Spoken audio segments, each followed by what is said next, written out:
Welcome to the Life Expansion After 50 live event. Today I'm out here at Sacramento Capitol Park. I'm going to do some footwork drills and talk about neurotransmitter, cognitive and physiological strength. The majority of our cognitive processing is actually physiological. That may not make sense, and that's why if you've watched any of my content, I tend to go over and repeat this concept of the neural pathways, the 11 million bits per second on the processing of the subconscious, that the subconscious is not a mind, it's a network of neurons. And the reason I repeat it is because if I talk to 100 random people, a good portion of them have heard of neural pathways. Some of them know about the 100 billion neurons. Some of them understand things like cognitive bias, but I can't find 1 in 100 that actually think through the lens of neural pathways. What do I mean? So if you agree that 95% of everything we do is done by habit, and you accept that we make about 33,000 decisions a day, and I would argue that out of those 33,000, the majority of them are stimulus response cycles. We're awake about 65,000 seconds, and so every other second we're having one of those quote unquote decisions, which is more like a stimulus response cycle in my view. And given that it's happening that fast, to get your head wrapped around it and understanding that the subconscious processes at 11 million bits per second, once you see that it's the neurons and the energy flowing through the neurons that's creating those stimulus response cycles. It's all associations from the past. Now, the neurons, that's physiological. The energy going through it is not. Myelin, the sheet that wraps the neurons that make the neural pathways more effective, faster, stronger, more accurate, that's physiological. And so while the energy is not, the neural pathways are.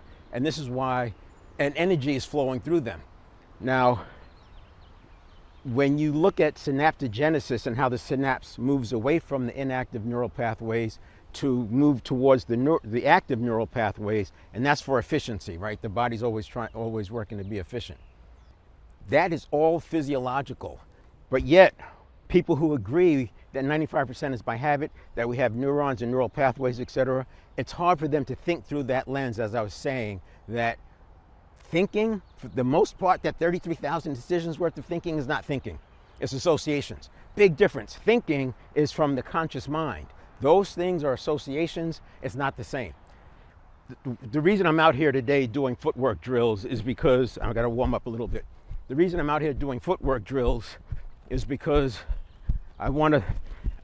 sprinting is one of the most powerful exercises that we can do to drive things like testosterone, mitochondria, testosterone for men, estrogen for women after menopause, mitochondria, a glutamate, which is the neurotransmitter that transmits the signal from the central nervous system to the neural pathway, and acetylcholine, which is the neurotransmitter that transmits the neural pathway signal to the muscle junction. And then there's the dopamine and the serotonin. So serotonin obviously is feel good. We want to feel good. And then dopamine is the habit one. So even creating the habit of going to the gym regularly, you need neurotransmitter. Now, because the body tends to be efficient and it moves the neurotransmitter away from the neural pathways that aren't being used, basically it's not going to make extra neurotransmitter. So we do several things here. With these footwork drills, they hit the 7 factors that drive neurotransmitter. What does it have to do with sprinting?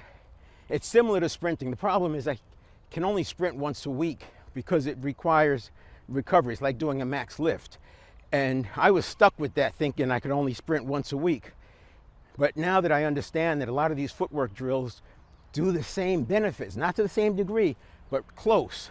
And I can do them every day, especially by changing them, because when I change, I don't need the recovery. The 7 factors, it's novelty, something new, and I change up my patterns. I have the basic warm-up patterns are the same, but I change up my patterns every time I go out. 3 times a week I'm doing footwork drills, usually with a weighted vest, but Monday's my sprint day. I'll do timed sprints. And so today will be more running exercises rather than pure just footwork exercises. So novelty, intention, I have a specific intention when I'm doing this. I'm either warming up, I'm working on precision, I'm working on speed, I'm working on planting my foot at a certain spot. Like some of these warm-up drills, like if I'm doing ace skips, my objective is to tap the foot down exactly at the cone. Another one, I might be working on my hands. I'm still awkward with my hand. So we got novelty and tension, precision. I just demonstrated a little precision. Balance. Balance comes into play. Sometimes when I'm doing the bounding exercise, like if I'm going to here, you could say that's balance because I'm on one foot for a moment. But a better balance drill is when I'm hopping on one foot. And that's also gets the next one, which is explosiveness. We want to be exploding. And then progression. So progression, I could move the cones around. In this case, what I do is I extend the distance that I'll be running. I'll do some running. I also have a time. So I set up a certain course. You see me sometimes marking off steps because I set the courses up the same way. And that way I can time myself to beat the last time. And the big progression thing I do is I add 1 pound per week to my weighted vest. So the weighted vest started at 4 pounds. I'm adding 1 pound a week. And my objective is I don't add a weight unless I can get my times within a range. So taking the same course, for argument's sake, it takes 42 seconds to do that course. It's picking up and putting down cones, etc., as a footwork drill. Between 40 and 45 seconds is my target. When I add a weight, I want to be able to do that same course within 40 to 45 seconds. That's the progression. That way I know I'm actually stepping up and hitting the numbers at that next weight level. So we already saw the A skips. And because I'm doing this for sprinting, with the A skips, I'm pushing my front foot down and I'm doing it at the cones. Normally I'll have a longer run, but I wanted to get into this exercise.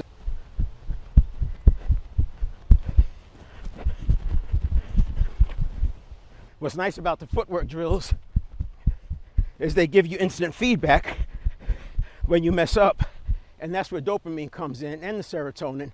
Those come in to help you with the habit formation. So that was a basic warm up there. Now I'm going to do a little more explosive with some bounding.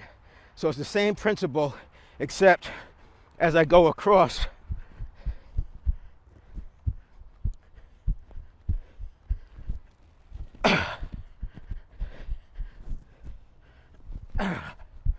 I'm trying to get to that last, which I can't do yet.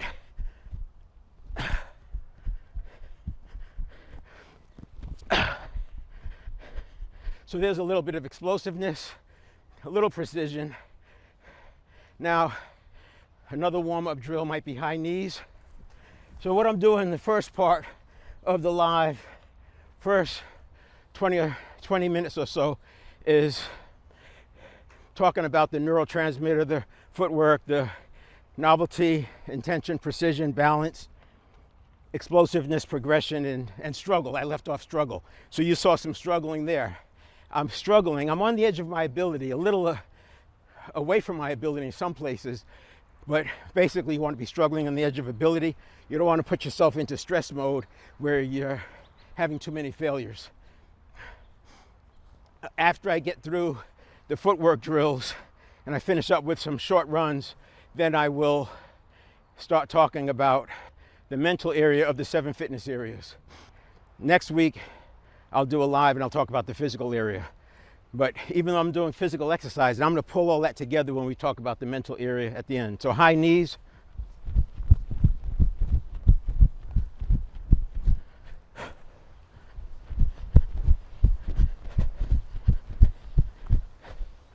And now we're going to do some shuffling.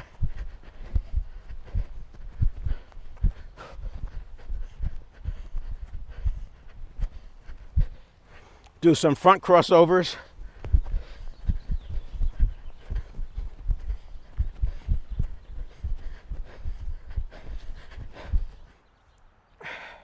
And now I'm going to do rear foot crossover.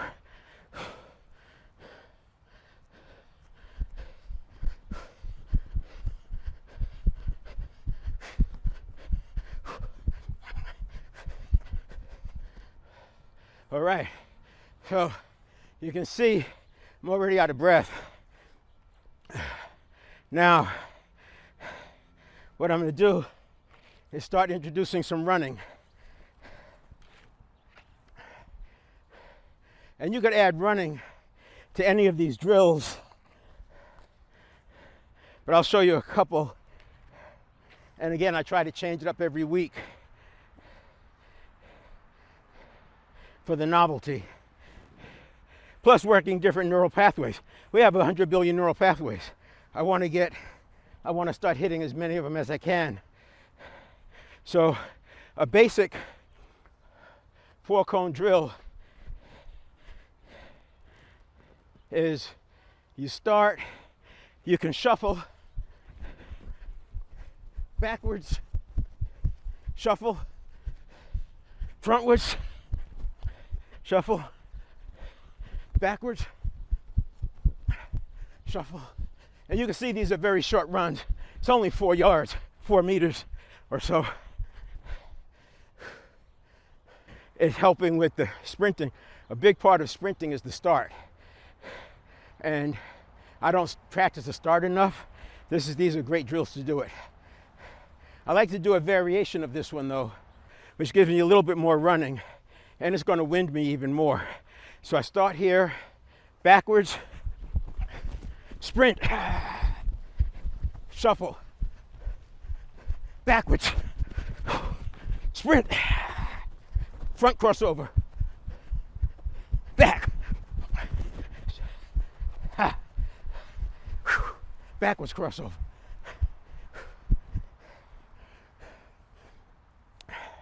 So there's a little bit of struggle on the edge of ability. Talking while doing the exercise makes it harder. See how out of breath I am. And that's just what, 3? Yeah, just 3. Another thing that's going on here is that I'm spiking my heart rate, which is good. I'm spiking my breathing, which is good. With our exhaling of breath, according to Daniel Brule in his book, Just Breathe, we are expelling 70% of the toxins in our body.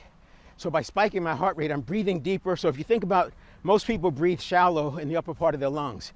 If you've done any martial arts, Eastern arts, Tai Chi, you know that you want to breathe down into the lower abdomen, the spot 2 inches below the belly button. And by breathing down there and then exhaling everything, you're cleaning out the lungs. The way I visualize it is there's matter in there, blood, etc., that's not getting moved around. It's not getting cleansed, even though we're breathing. So if 70% of the toxins in our system are being expelled with exhaling, it makes sense that we deep breathe. And this kind of working out forces it. Sprinting does it. Another big one is the lymphatic fluid. The lymphatic fluid does not have a pump to move it around. It moves around because of exercise. Or movement. It made sense for the hunter-gatherers because they were always walking. They were out hunting and gathering. They moved the lymph around. In a sedentary lifestyle, if we're not moving the lymph around, that means the body's working extra hard to cleanse the blood. We need clean blood. When the body works too hard to get the blood to pH balance, it leaves oxidative waste and it creates inflammation. So a lot of times, so I'm going to say, I'll make this statement, and here's an example of how the research. Let me come back. I want to get this other run in before I recover too much.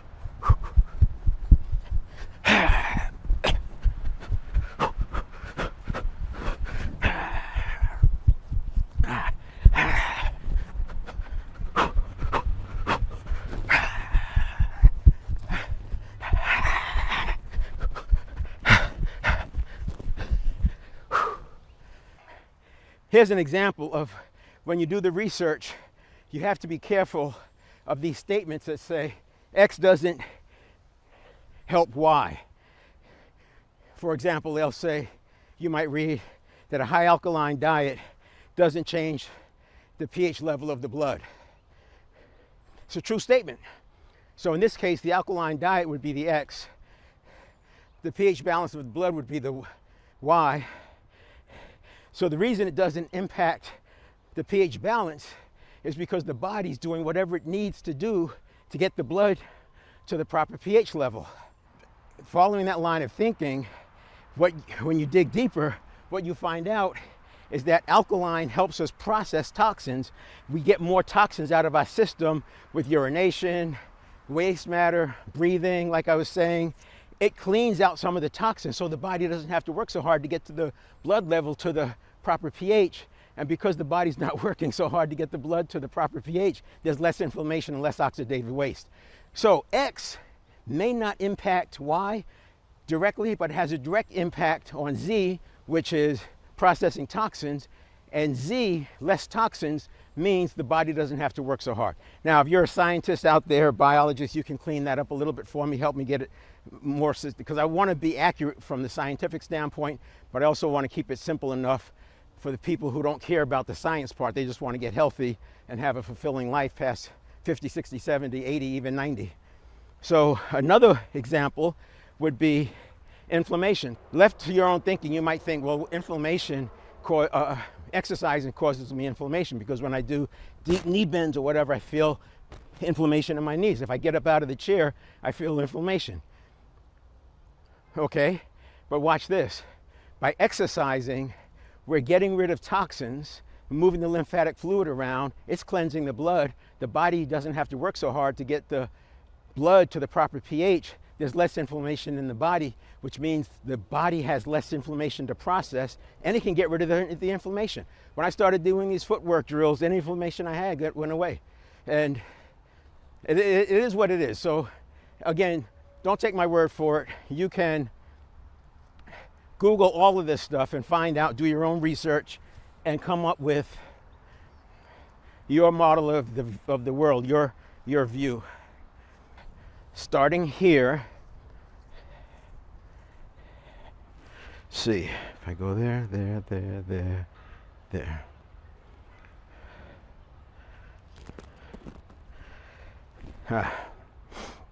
All right.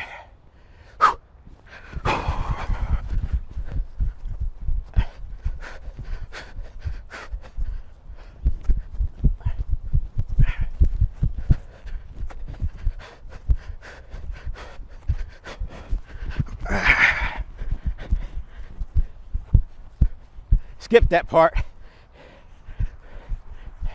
All right, here we go. 1, 2, 3, 4.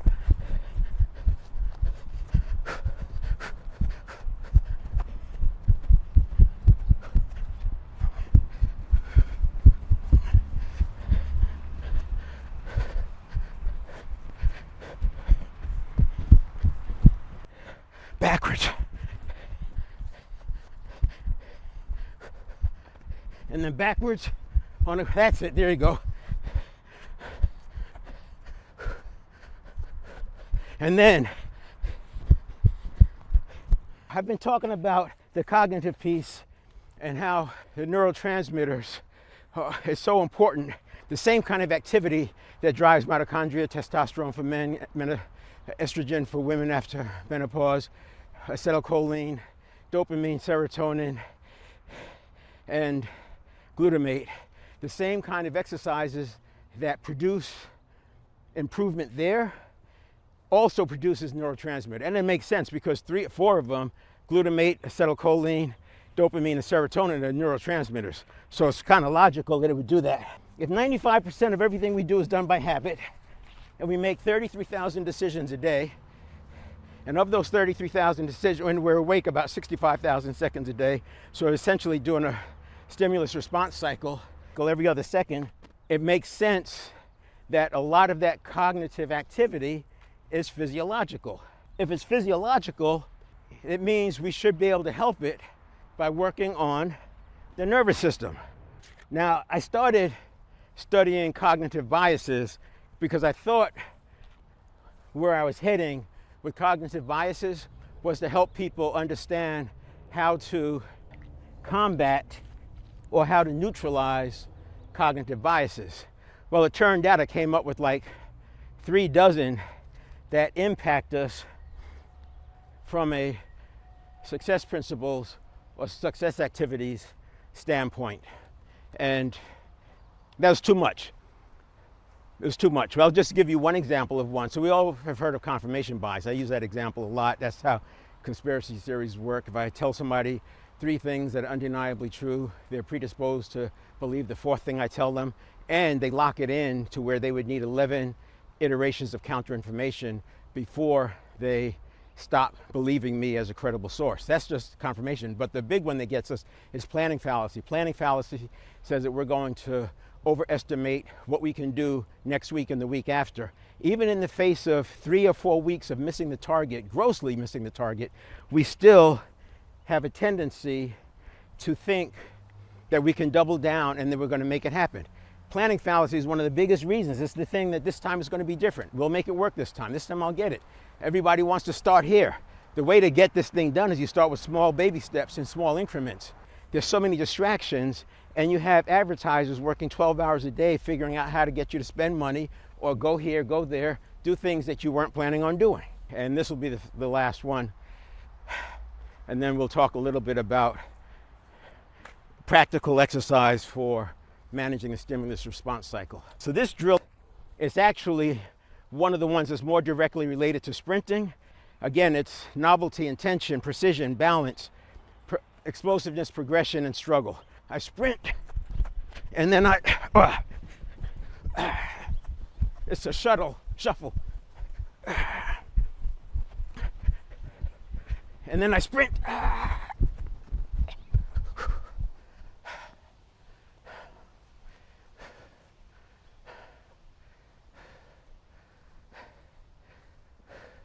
So this gives me a chance to practice many starts.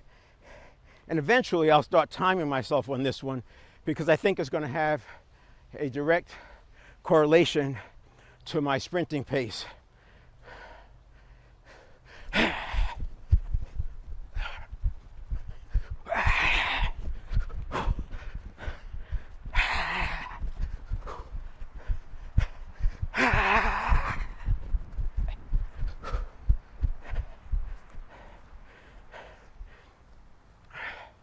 All right, that was sort of an orientation one.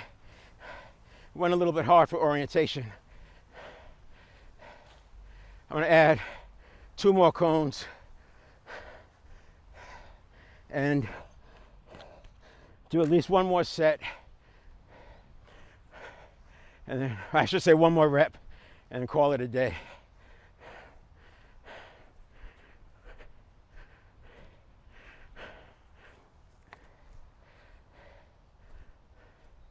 And this time, so sprinters take off running, their feet are in the blocks, and they're able to push off with both legs. When I do my time sprint runs, I'm not doing that. I'm just starting off from the ground. So I'm not saying this is the perfect way to do it, but the way I do it is I take long, wide steps to get as much push from my leg as possible in the first few steps. The first few steps will be a little bit wider. So I'm going to work on that. It's like pushing off. In other words, instead of taking a full step and only getting a half push, I'm taking a half a step distance, but it's out to the side so I can push off. I think I read that somewhere in Improving Your Sprinting Speed. So here we go.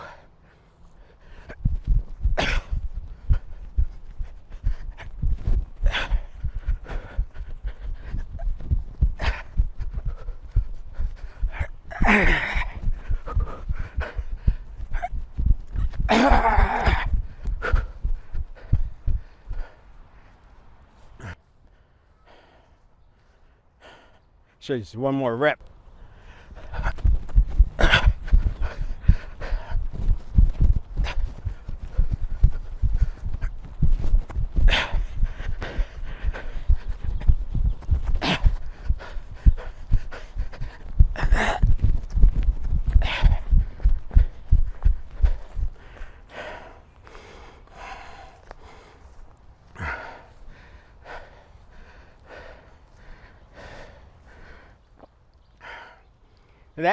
That was all about neurotransmitter production. Novelty, intention, precision, balance, explosiveness, progression, and struggle on the edge of ability. All of those together and individually, but you're stacking them, I'm stacking them, they tell the central nervous system that this is important. The central nervous system not only starts creating and producing more neurotransmitter, because remember, there's all these inactive neural pathways. So you have a neuron and a neuron and a neuron, but the synapse is dry. There's no synapses in the inactive ones. They could be wrapped with myelin and have all this ability, stored up potential in them, but until you put synapses, they're not connecting. So by producing more neurotransmitter, I'm able to put synapse back in these inactive pathways and make them active. This is why when you feel a little awkward at the beginning of the season of a new sport, of revisiting a sport, it's that awkwardness is sometimes just, it's not even muscle, it's just getting the neural pathways activated.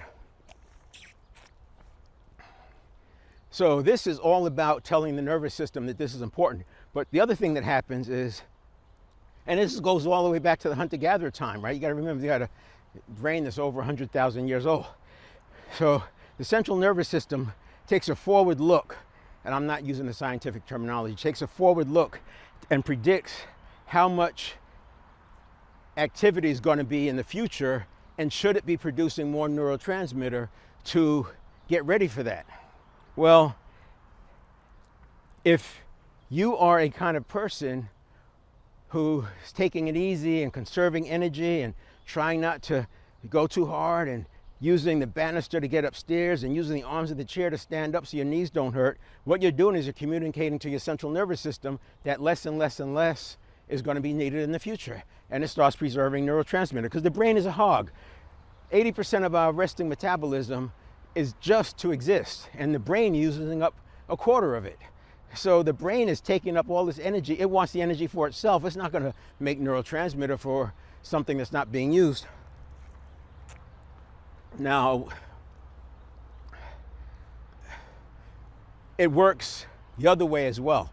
So this is why it's progression. So for example, let's say you want to do push-ups. This is a perfect example, and it works. Let's say you want to start doing push-ups. Now, the traditional thinking would have you doing push-ups, and you do 3 sets of 25 and 3 sets of 50. You'd be doing push-ups all your life, all day long, just to hit these numbers. Instead, get a band, buy 5 resistance bands, buy 2 packs because they break, and you don't want to be getting annoyed because they break, and they break while you're exercising. So this way you just grab the next one and buy another pack. But they do break, especially if you leave them in the sun. But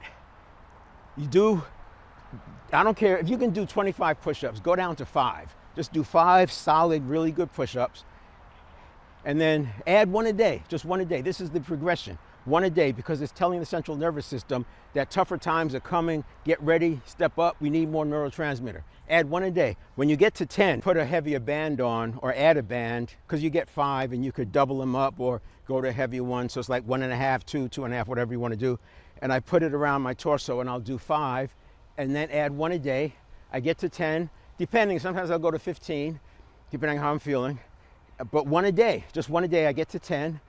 And then I go back with another band, go back to 5. I'm not trying to go to failure. What I'm doing is struggling on the edge of ability. I want it to be hard, but I don't want to be shaking. It's not about going to failure and then needing recovery time. But if you do that for a month, and just 5 to 10, 5 to 10, 5 to 10, then watch how many push-ups you can do without the bands. It'll amaze you, because it's not the muscle that's building up. The central nervous system is throwing the neurotransmitter in there, it's strengthening those neural pathways. Imagine how many, if it takes me 1,000 neural pathways just to do a step, imagine how many neural pathways there are to do a push-up. All right, that's enough of that. Now, 7 Fitness Series is a framework I use to help me stay on track when I'm working with somebody and I want to take them through the paces. So the 7 Fitness Series is a framework: mental, physical, spiritual, emotions in the middle, and then relationship, professional, financial. So it's actually on the left side is mental, physical, spiritual, emotions in the middle. The right side is relationship, professional, financial. And the idea is the emotion is the gateway. So this is a be, do, have. It's not have, do, be. We don't start with financial. That's the end. That's the last one, because the first thing we have to do is have agency and personal leadership. And so the 4, mental, physical, spiritual, emotional, are in our total control. Emotion is in the middle, as I call it, the gateway, because we can get hijacked. Other people can trigger us. So while it's in our control to respond, sometimes they get the jump on us and then we go off the deep end. You've seen enough videos of people getting triggered. And then after you have agency and personal leadership, now you can go for your relationship, professional, and financial. So every time you do a new quest, you may have to reset and just do a quick cycle, because the habits you had in the past are not the right ones for the habits that you need in the future, for the new quest. Tony Robbins talks about, he uses that incantations, he says setting the identity. It does this, it's the same principle, but I'm doing it with a framework that we can keep coming back to. And when I'm working with a client, it's very easy for me to see where they're missing. And it's like unpeeling an onion. Every time we go to another level, a level up, there's another chink in the armor, another weak link in the chain that gets identified. The mental area is the first one. That's the first line of defense. This is where we have to catch it. So we're familiar with the stimulus response cycle. The stimulus response cycle, for all intents and purposes, happens inside of a half second. You have a stimulus, then there's a reaction, and then there's a response. And most people have just collapsed the response and the reaction into one. So you have a stimulus and you have a response. In fact, they call it stimulus response. It's actually stimulus reaction response, because there's a quarter of a second between the stimulus and the reaction, and another quarter of a second between the reaction and the response, assuming the response is from your conscious mind. If you let the response equal the reaction, then you're taking your conscious mind out of play and you're giving up the power of choice. But before we can even do that, before the stimulus happens, and if we're having 33,000 stimulus response cycles a day, that means we are essentially priming ourselves for the next one. We're constantly priming ourselves. What we're going to do is look at the state of being. Now, there's a mental state of being and a physiological state of being. Both of those could be priming you for fight or flight. The physiological state of being, if you're tired, if you're worn out, if you toxins, dehydrated, remember, dehydration means thick blood. Thick blood moves slowly. That means the brain is not getting the blood and the nutrients and oxygen that it needs, and that primes you for fight or flight. Even something as simple as posture can prime you for fight or flight if it's slumped over like this, defeated. So we've got a physiological state of being or physical state of being, and we have a mental state of being. Obviously, if you're stressed out, overwhelmed, you're angry at this person, you didn't get much sleep, you're compromised mentally. So if we enter into this stimulus response, into the stimulus, if that's the stimulus, and we enter that stimulus in a compromised physiological or mental state of being, the chances of the reaction being good is not real high. And the chances of having a pause between the reaction and the response is not that good. So what happens, we end up stacking the response all in that one place. When we enter into the stimulus from a strong physiological state of being and a strong mental state of being, we can have this reaction. Now, the reactions are almost always survival. The subconscious is primed, is biased for survival. It makes sense. Hunter-gatherer, tigers on the Serengeti, it's worried about survival. Its primary focus is survival. And so 70% of the time, I'm estimating, it's going to look at things as a threat. The unfamiliar is a threat. So think about it. If you're going after a goal, a vision, a purpose, all of that's going to be unfamiliar, and it looks at it as a threat. This is why we have that cognitive dissonance, that brain fog. We're looking for anxiety. Where's the next shoe to drop? I'm scared. What's going on? Because it's anxiety and excitement can have the same signature, and the subconscious is already biased for threats. So naturally, it's going to take this brain fog and assume that it's anxiety, when it's really just the excitement or the cognitive dissonance that you're doing something that you thought you could never do. So what we want to do is arrive to that stimulus at a strong physiological state of being and a strong mental state of being. Now, when we get the reaction,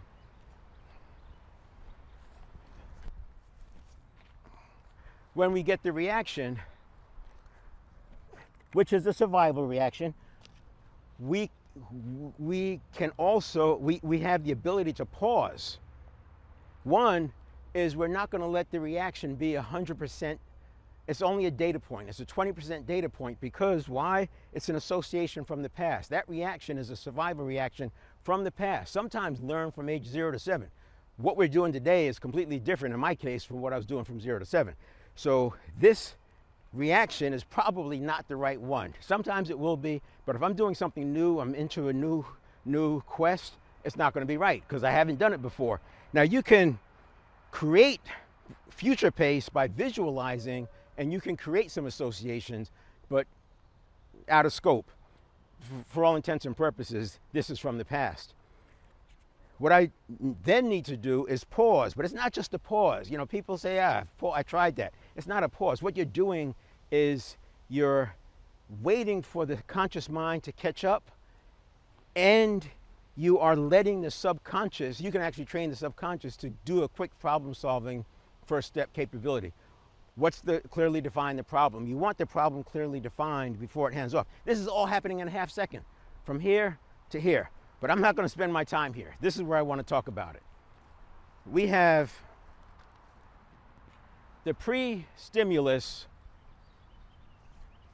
phase, and in the pre-stimulus phase, we're going to set ourselves up to be strong physiologically and strong mentally. And next week I'll actually do the stimulus response cycle, but today I want to do the pre-stimulus. So the first thing we have is beliefs. But many of our beliefs were formed from 0 to 7. Many of our beliefs, we had nothing to do with them, and they are from a different time and place, and they're very difficult to address because they're difficult to define and figure out where they're coming from. So we have an exercise so that you can figure out where you got the limiting beliefs, and then you look at the references that were used to come up with that belief, and then you can make a conscious decision, do you still want to maintain that belief? After the belief, we have to understand what drives neuroplasticity. That's kind of what I've been talking about with the 7 factors. Deep practice is consistent with that. So we want to start living with neuroplasticity and understanding that to know and not do is to not know. And in order to change our behavior, we actually have to change what we do, and the way we change what we do is by changing habit, and habit lives in the neurons, in the neurons and associations. So we got beliefs, we have neuroplasticity, and then we have priming.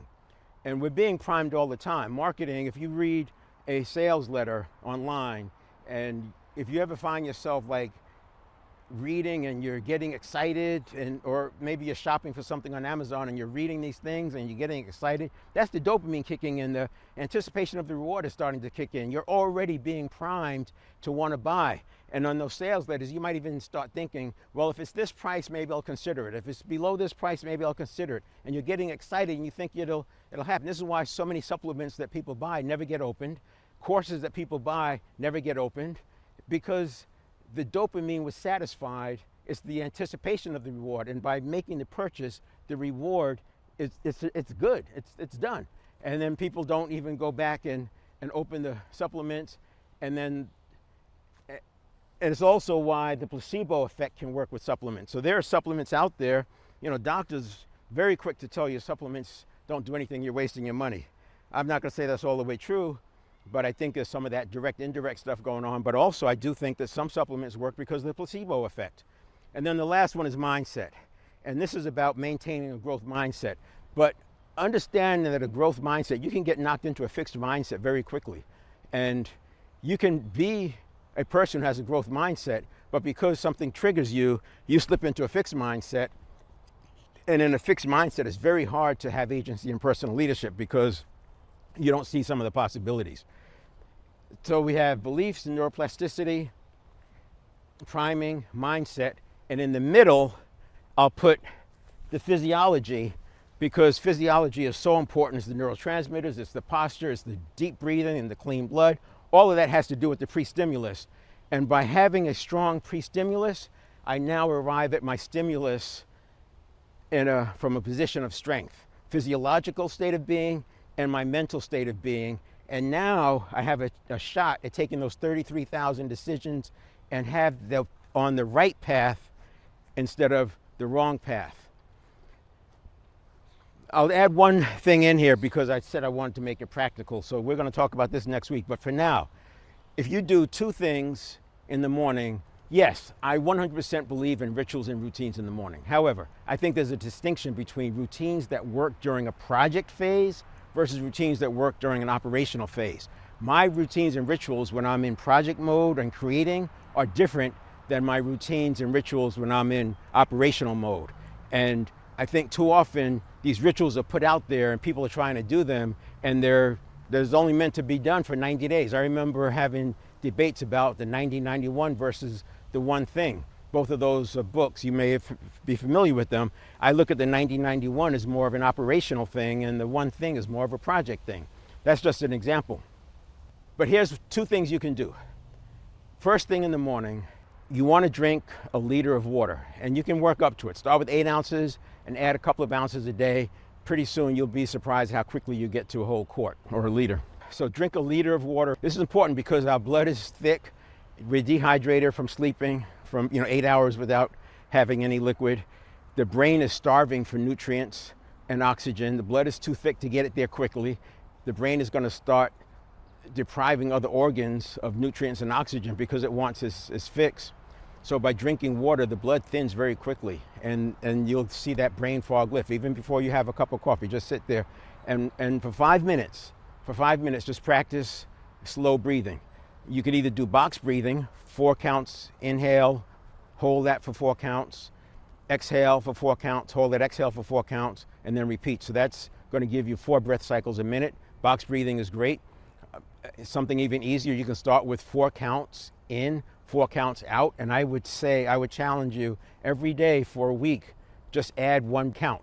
So start out 4 counts in, 4 counts out, then the next day 5 counts in, 5 counts out, the next day 6 counts. You'll be surprised, and you'll see how the central nervous system makes it easier. You'll get to 10 and it'll be effortless. You'll go from 5, 6, 7, 8, 9, you'll be at 10 and it's effortless. At 10, in and out, that's 3 breaths per minute, right?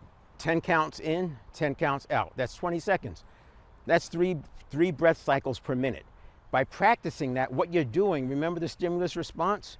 What you're doing is you're giving yourself the ability to pause very easily between the reaction and the response. You don't want your reaction and your response to be equal. You want the reaction, and then you want the response to be something that you come up with consciously. I can say more about it. We'll talk about it next week. But so if you do this, start working on beliefs, neuroplasticity, priming, mindset, and your physiology, diet, nutrition, hydration, posture, breathing, walking, exercise, to arrive at your stimulus from a position of strength physiologically and mentally. And the next week we'll talk about stimulus response cycle. All right, there you go. So we'll see you next week.